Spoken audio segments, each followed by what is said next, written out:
Hello my lovelies, Rob here from Kickback Garage. This is another video on the Series 1 rebuild. So if you're following the series, grab yourself a coffee and I'll send the old intro.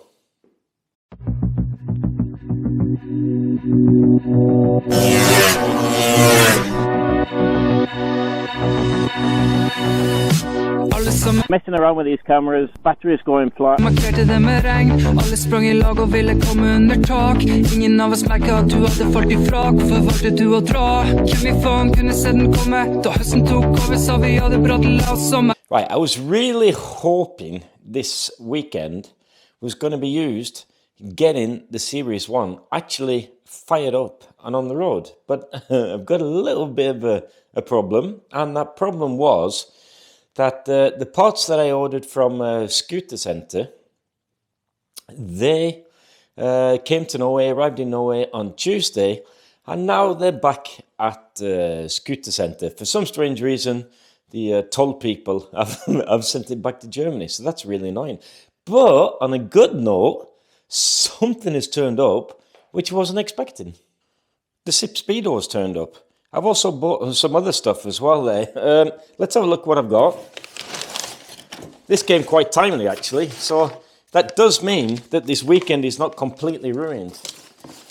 Now, before I go through what's in there, the front, what am I saying? The front hub on the Series 1, I found it was really tight and quite hard work to push in between the fork links. Now, I was talking to the fella that owned this earlier, and he said he had the same problem, and he got the opposite problem when he fit, on that particular scooter, he fit a Casa Performance disc, and he found that he had to shim out his links. Now, what I think has happened there is that because the hub has been too wide and he's used it for a couple of years, I think he's worn his bushes in the links at a skew-width angle so that it appears that the Casa Performance disc is too narrow. So what I want to sort out today is, hopefully, in this box. Let's have a look. So first off, the SIP Speedo has turned up. Very nice. And that is a completely, it's going to be its completely own video. So if you want to see how I sort out the conundrum of fitting this thing, then keep following the series. And in here, I also bought, what did I buy? I bought a half nut. I'll show you why. Just as soon as I whipped off the front hub.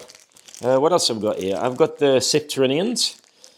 Yeah, I prefer to fit Oil-Tech on these. I got quite a few pairs of Oil-Tech Trinians, but they've all gone on my latest build, so I have to myself use the SIP ones. The reason why I have to do that is because it just takes such a long time, postage, stuff from the UK. And spring has sprung here, and I really don't want to, yeah, I really can't really wait as long as I'm having to wait. Anyway, right, let's have a look.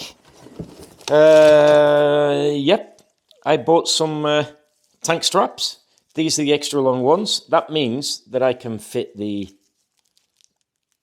mid-range fuel tank and my toolbox into the Series 1. My other dilemma is that I haven't got the trunnions for these because they were ordered from Scooter Centre. Never mind. So I'm going to have to wait with that. And another thing I'm waiting for, I bought the little bracket, the panel bracket from JB Fabrications. That has been in Norway now for nigh on 11 days and it's still not come. So I'm waiting for that. Hopefully next week. That means I can do a bit of welding and we can get this project moving on a little bit. But what I did order, I ordered new springs because I really like the BGM 100, what they call 10% stronger springs. I quite like those. They don't have any in stock at the moment, and because time is of the essence, I bought these, which are Scotopia's uprated springs. Now, the nice thing about that is I can give those a try and tell you what I think about those. While I was at it, I ordered new rods. Now, the fork links are not skew-if, so I reckon that, let me take those out and have a look. They look quite nice, actually, these. They're not as shiny as the MB types, the stainless steel types. But yeah, I didn't really fancy stripping the fork. I haven't had out the springs yet. Stripping the fork to find that these were bent, although I don't suspect they're bent. I'm going to change them out anyway. Yeah, so let's whip that front hub off, and I'll show you why I need to do something with that.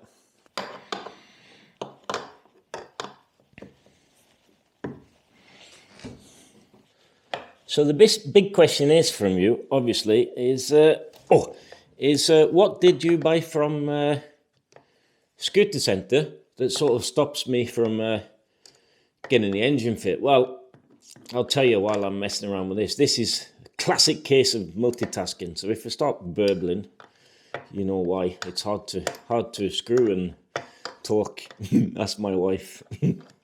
Anyway, yeah, the thing is, I have shimmed the gearbox in the engine for this, and the big nightmare is, for me, has been, would I let my son ride on a 60-year-old lay shaft? And I can tell you now, the answer is no.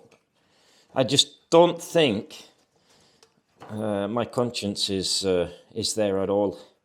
I really have had some sleepless nights, and while the engine's on the bench, it makes a lot more sense to change out the lay shaft now.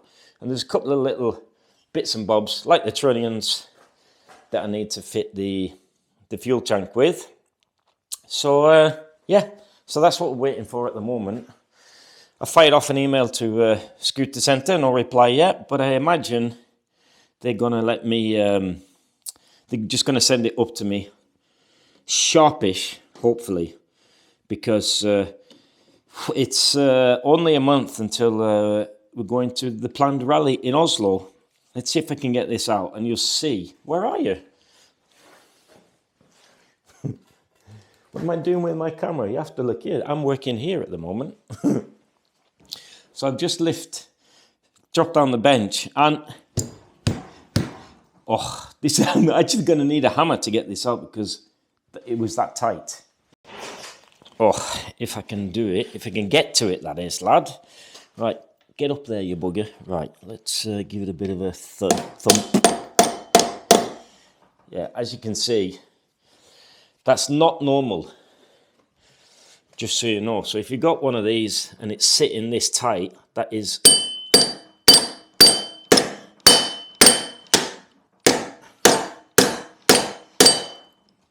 definitely not normal.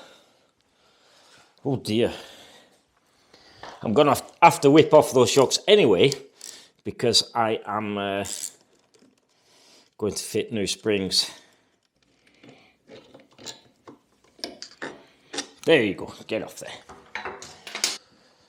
Right, now that the shocks are off, I can get to this if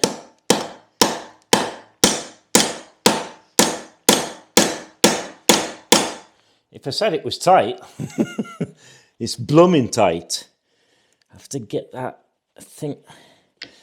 The thing is, I am keeping the axle bolt on there to protect the threads, because I don't want to be thumping threads. But I do have to get that retaining washer that sits in the links out.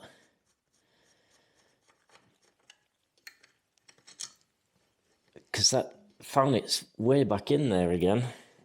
Screwdriver, I think, maybe. Or could I just try and whip it out with that? Oh, come on. So that's why it wasn't moving. Oh, it really doesn't want Really doesn't want to come out.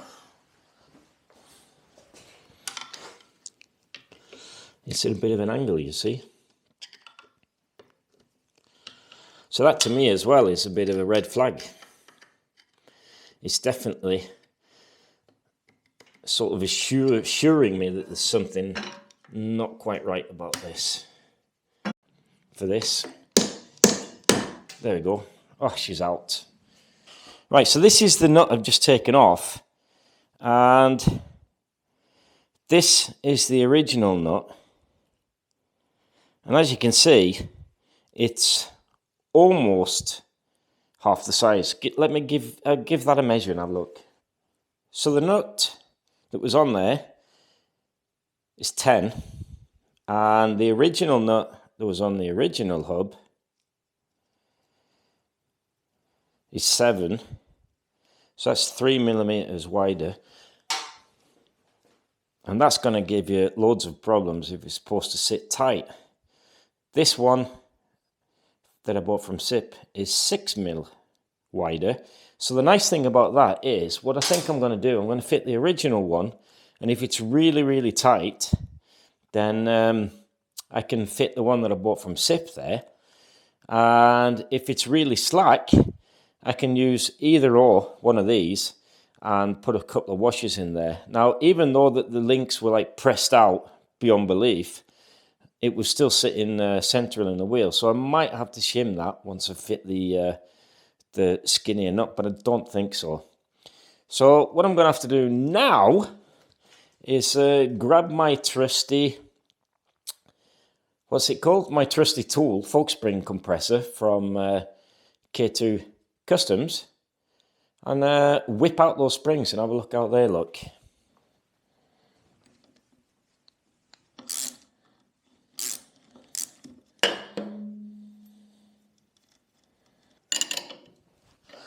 You can tell summer is getting here because you've got more people walking around in the streets. You can hear the noise outside.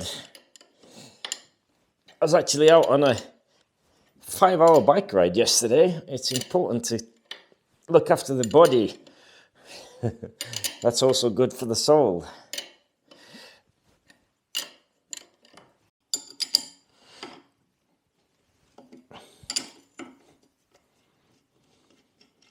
Hopefully, just a little bit of persuasion, and that should come out. I've already released the bottom buffer. That's from Scoot RS. I've got a couple of these lying around, actually. I'm going to swap that out for the bottom buffer being the more important one. I'm going to swap that out for some Castle Lambretta buffers. Nice. Links look good. Bushes look okay. So look, yeah, they look nice. And I reckon these links they could be Scoot RS, but they look pretty good quality. I actually suspect these of being Evergreen, which is Tino Sacchi's brand. I've used Evergreen before. I actually quite like these, and his kickstart shafts as well are really good. You can say what you want about Tino. He does sometimes make some nice stuff. Right, now time to release the horror, which is the fork spring. I've no idea what this is. So these could be new as far as I know, but they did feel a little bit squishy. So I do presume that they are standard type. I suspect these springs are covered in oil, so I'm gonna or grease. I'm gonna have to get something to protect my fingers.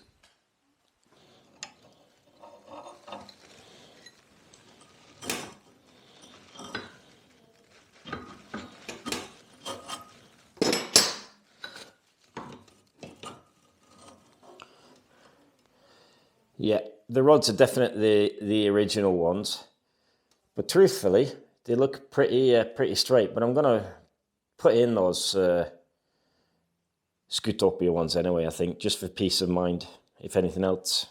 These springs, I really don't think they are the original ones. And I've also got some GP type plastic top bushes. I'm going to fit those as well, I think. I've got those lying around. This is a free upgrade. But if you look at these springs, these are wound tighter at the bottom than the top.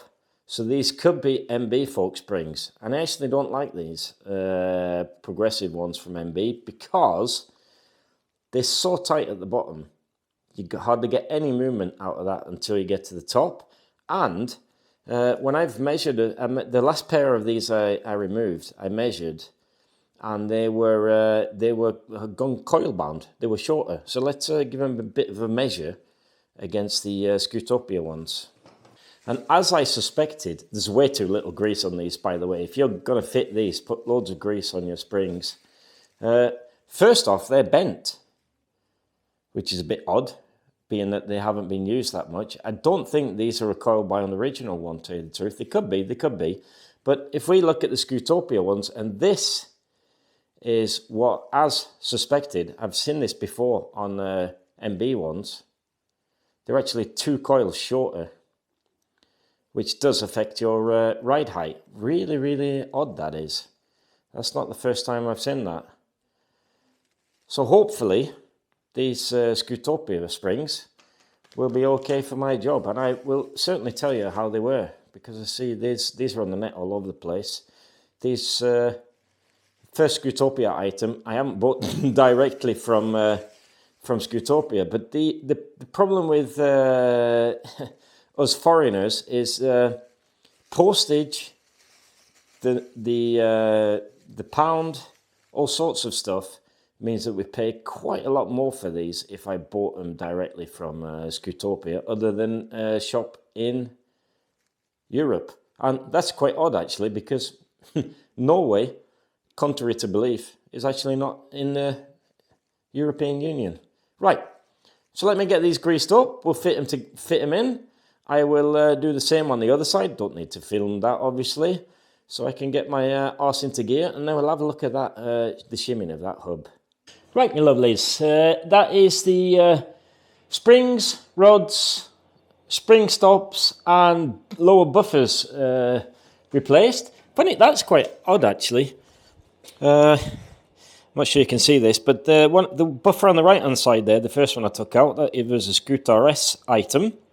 And this is, I have no idea item. It's got something else on there. And they are not the same size, which is which is not a good start, really. But as you can see, the reason why the fork didn't look odd when I first fit this disc brake is because this has been compressed quite a bit. That's been hardly touching on that one. Strange. Anyway, so that also means that it was a good job that I had a look at that before I sent my little son on the road. What I ended up doing was, this is the original nut from my original drum. I tried to fit that. It was still quite tight, so I decided to go with the half nut that I got from Sip Scooters. Only problem being with that is, I reckon if I use the original nuts here, let me just wind those on to have a look. It means I've got more axle than... Ooh, I don't like that at all. I've got quite a lot more axle sticking out than I've got nuts. I'm going to have to either cut it with my angle grinder, or I'm going to have to space it out with a lot of shims on the outside of the link. Otherwise, that's not going to be sitting in there. But anyway, what I think I'm going to do before I eventually, or maybe cut that, is I want to lift up the scooter again, lower the forks into the hub, and see how tight they are now, and see how they sit in the fork. Ugh.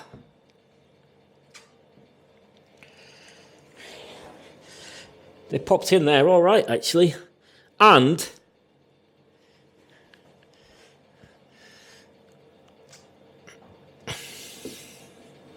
There's no discerning gap in that. And the wheel still sits central in the hub. So don't think I'm going to put any shim or anything on the other side there. I think that's going to work out okay, that is. But there's definitely more axles sticking out of this side. So I think I'm going to have to shorten that down with my angle grinder, to be honest, because that's going to... I really don't fancy using one of these and having loads sticking out on the end. How much do I need to cut it by?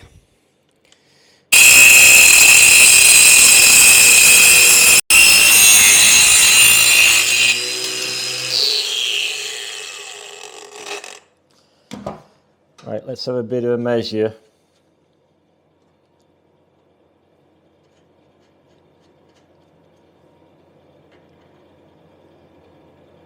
Yeah, that's better. I didn't have to take off that much, but I have to tidy up this a bit so that I can actually use the nut.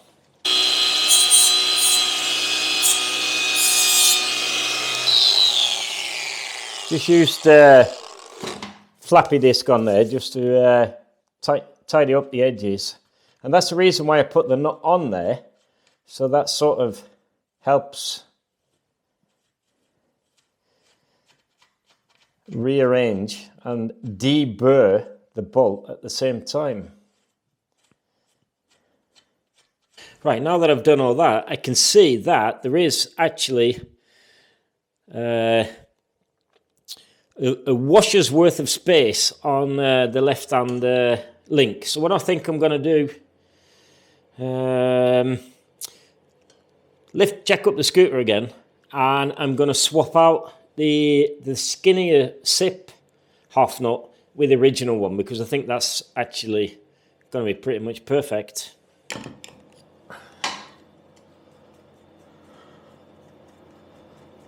This is how I like to fit standard type dampers, you know, with the rubber bushes in each end. I have seen in the past, probably because it was really worn, but since I saw that, I've been fitting them this way. I like to fit these big plate washers on the fork link bolt. Fit the shock, like so. You go handsome. Let me just push that in, like so. And then I like to have one on the backside as well. Now the reason why I do that is because I have seen bushes squished out of the sides. And if you're really unlucky, they can actually squish themselves out. Let me just take that off again. I'll show you what I mean. It's easy to see if I don't hide it. The thing is, you've got this metal bush and you've got the rubber bit. And I witnessed, it's a long time ago, so that's it's probably overkill, boots and braces. But when I had fit a normal nut on there, the rubber was able to squish itself out of the bush area and past the nut, so that it was just dingling. So what I like to do, just to, like I said, belt and braces, I like to have that big washer, a little spring washer, could be a flat washer as well, because I am using Nylox on this, but it's just what I had lying around, and then I button them up.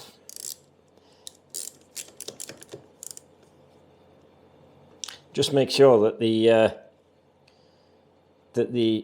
nylock bit on the nylock bush is actually holding the nut.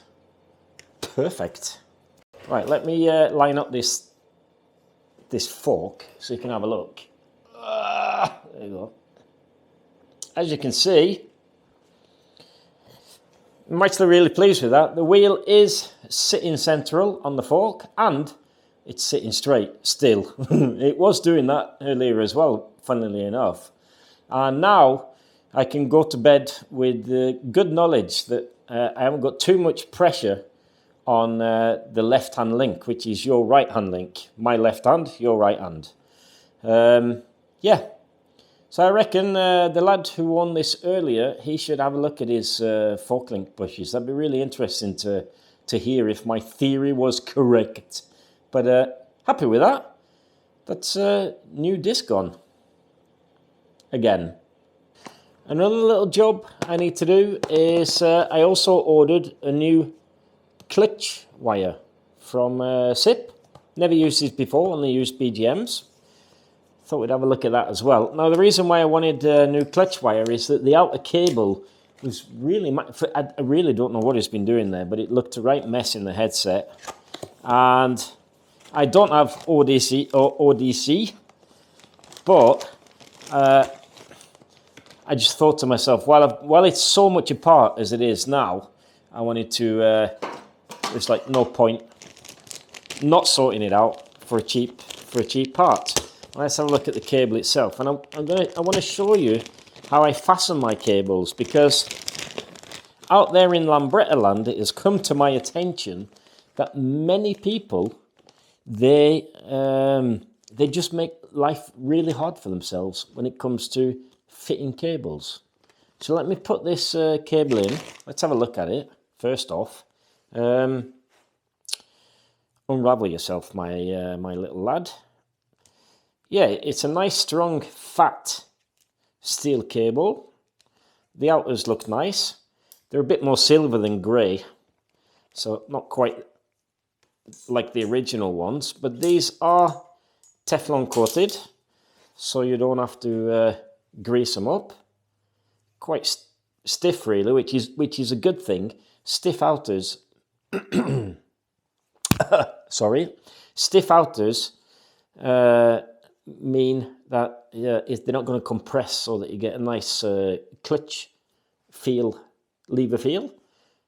Yep, this slide nicely down there, and the same as the original and the same as the BGM ones. They come with this nipple, which I prefer because it won't twist your cable when you fit those into your handle or your lever. So let me fit this, and I just want to run you through how I mount the cables in general to give you an easier life.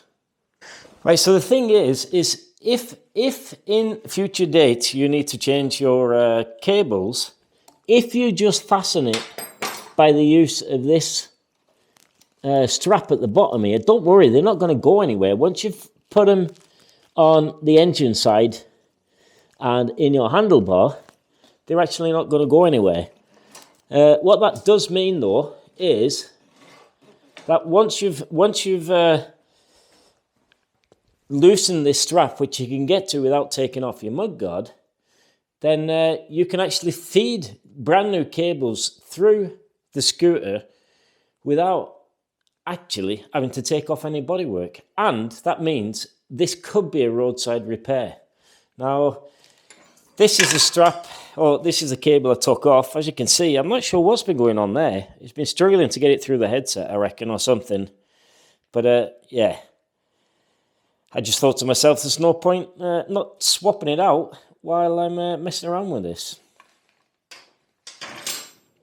Let me just feed that cable through there. Now, the thing is now, that has dropped down underneath the leg shield, but I can actually see it, so I can poke it through.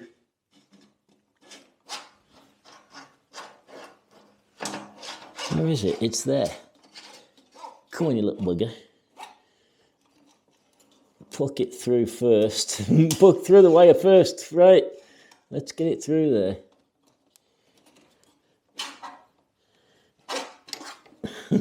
It's gone on the other side. What a bugger. I did say in theory. No, it does. This does actually work. It does make life a lot easier. So while I've got the inner cable in, I can sort of feed the inner cable at the side of the frame here. It seems to be catching on anything and everything. There it is. There it is. The inner cable. Hold that. Push through. There you go. I like to have them over there. Thank you very much. Get over there, lad. Ah, that was a bit tricky. Oh, it's just a bit stiff. Just a bit stiff. And obviously you have to remove your bridge piece. But if you've got a SLUK clip, then that's no problem whatsoever, because that's just a quick release screw on the top of the bridge piece. And there you go. That's a new cable fit. And you can do that on the side of the road if you don't put loads and loads of straps around it. Just tie down your wiring loom. Use that strap on the front there. And I've actually managed to feed the cable up with the Homecast everything on.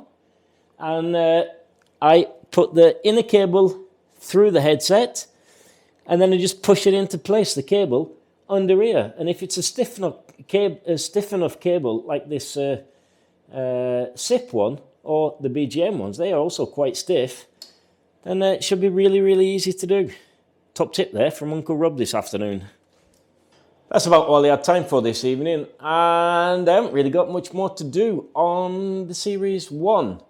But don't forget, if you like this kind of stuff, give me the old thumbs up, comment down below, do the old subscribe, and I'll see you all in the next one. And the next one should be an interesting one, because then I'm going to talk about the gearbox, if these parts turn up, and hopefully in a couple of videos time we'll be firing this up and giving it a test ride. I'll tell you what I think.